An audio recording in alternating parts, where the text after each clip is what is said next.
महाराष्ट्र भाजपा अध्यक्ष चंद्रशेखर बावनकुले ने केंद्रीय बजट को सकारात्मक बताते हुए स्वागत किया है।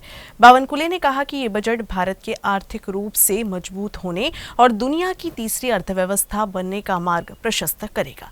इसके साथ उन्होंने प्रधानमंत्री नरेंद्र मोदी और वित्त मंत्री निर्मला सीतारमण को धन्यवाद भी दिया।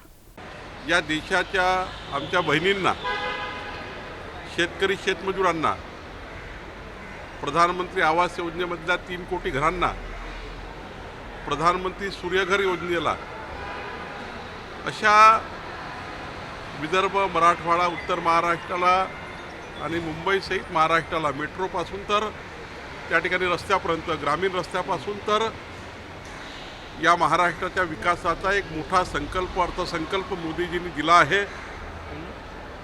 या अर्थसंकल्पातनं महाराष्ट्राला मजबूती मिळणार आहे। केंद्रातलं सरकार आणि राज्यातलं सरकार हे डबल इंजिन सरकार या महाराष्ट्राच्या 14 कोटी जनतेकरता प्रचंड ताकदीने या ठिकाणी पुढे जाणार आहे। राहिला प्रश्न विरोधकाचा, विरोधक हे नेहमीच टीका करत असतात, त्यांचा भोंगा वाजतच राहणार आहे, पण त्या भोंग्याकडे बघण्याचा काही अर्थ नाही।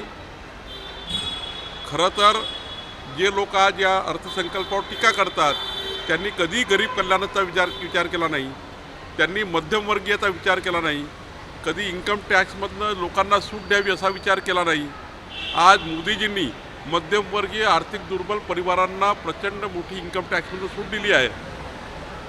युवकांना रोजगार देणे, युवकांना रोजगाराच्या संधी उपलब्ध करणे आणि मोठ्या प्रमाणावर या ठिकाणी बजेट आपण बघितलं आहे, त्यामुळं जास्त विस्तृत मी बोलणार नाही।